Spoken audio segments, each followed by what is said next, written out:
Olá, pessoal! Vamos estudar agora a epistasia, que é um caso aí relacionado à segunda lei de Mendel, em que genes localizados em pares de cromossomos não homólogos, ou seja, genes não alelos, interagem entre si, ok? Então, no caso de epistasia, eu tenho a interação entre genes não alelos, entre genes localizados em cromossomos diferentes, em que um gene silencia a ação do outro gene, tá? Essa condição aqui é específica dos casos de epistasia. Um gene que é chamado de epistático age sobre o outro gene, o gene hipostático, interrompendo a expressão desse gene, tá? Desse segundo gene.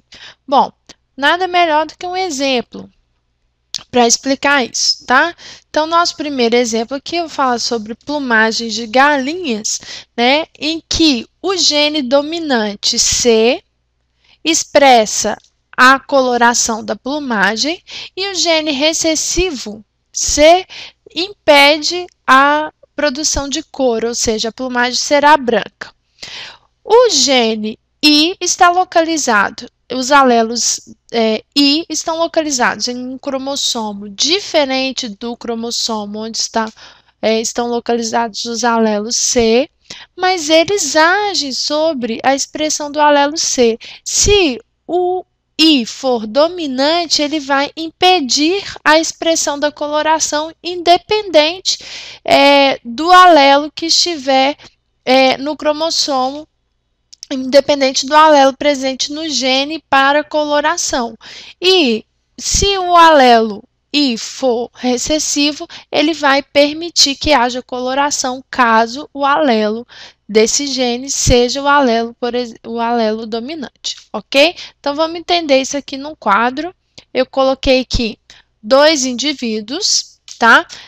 Vamos tentar já classificar esses indivíduos. Esse primeiro indivíduo, ele tem o alelo dominante para a cor, então ele pode expressar a cor, e ele é duplo homozigoto, ele é homozigoto recessivo no alelo I, ou seja, nada aqui impede a expressão dessa cor. Então, essa galinha aqui, ela vai ser uma galinha o quê?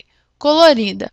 Vamos para o segundo exemplo. Essa galinha também tem o gene dominante que pode, né, que determina a expressão de cor. Porém, ela tem um gene epistático aqui, ó, o alelo dominante que impede que essa cor seja expressa. Então, essa galinha aqui é branca, tá? Então, nós estamos vendo aqui no caso da pelagem, da plumagem, né, das galinhas, um caso de epistasia dominante, tá? Em que o alelo dominante silencia um alelo de um par de genes em um cromossomo diferente. Então, vocês já sabem aí identificar os gametas, né? Eu tenho aqui os gametas da primeira galinha, a galinha colorida. Ela produz dois gametas diferentes, o Czão Izinho e o Czinho Izinho. E a galinha branca produz quatro tipos de gametas diferentes, Czão Izão, Czão Izinho, Czinho Izão, Czinho Izinho. E eu já fiz aqui os cruzamentos para vocês e identifiquei as galinhas que são brancas e as galinhas que são coloridas. Então, essa galinha que é branca, por quê? Ela tem o alelo dominante para expressão de cor, porém ela tem o dominante epistático que silencia o par de alelos para a cor. Então, essa galinha é branca. É o mesmo caso dessa galinha e é o mesmo caso dessa galinha, ok? Essas duas aqui são brancas por quê?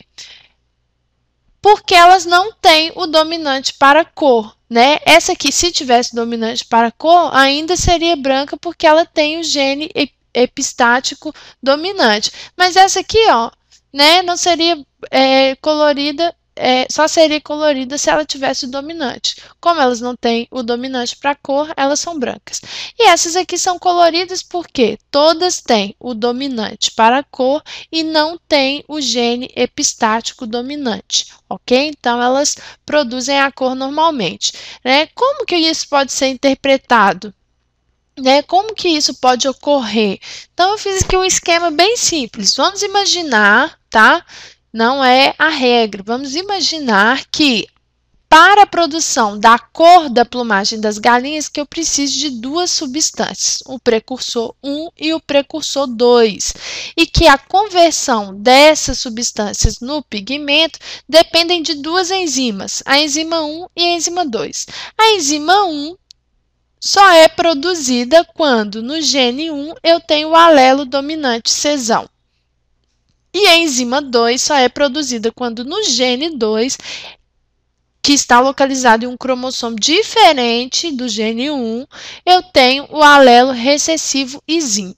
Se eu produzo as duas enzimas, então o precursor 1 vai ser convertido pela enzima 1 em precursor 2 e o precursor 2 vai ser convertido em pigmento e a galinha vai ter a plumagem colorida, ok? Agora, nessa situação aqui, ó, a galinha tem o alelo recessivo para a cor. Então, o que vai acontecer? Não vai haver a produção da enzima 1. Se não há produção da enzima 1, não haverá conversão do precursor 1 em precursor 2. Se não há a conversão, a produção de precursor 2, sendo esse alelo aqui recessivo ou dominante, essa galinha produzindo ou não a enzima 2, ela não vai produzir cor. Por quê? Porque não haverá a produção do precursor 2, ok? Então, esse é um caso que explica por que a galinha é branca, ok? Agora, o segundo caso aqui que pode explicar por que a galinha é branca, tá? Ela tem o alelo dominante para a expressão de cor, ok? Então, ela produz a enzima 1, o precursor 1 vai ser convertido em precursor 2. Porém, o alelo no gene 2 é o dominante, ou seja, ela não vai produzir a enzima 2. Se ela não produz a enzima 2, o precursor 2 não vai ser convertido em pigmento. Então, essa galinha também não vai ser colorida, ela vai ser uma galinha branca. Então, a interação entre os alelos em cromossomos diferentes pode se dar dessa forma, ok? O que explica aí o caso de epistasia no caso da plumagem das galinhas. Estudem outros exemplos de epistasia, resolvam os exercícios e, se tiverem dúvida, mandem para mim através do site quadro.com.br. Um abraço, bons estudos!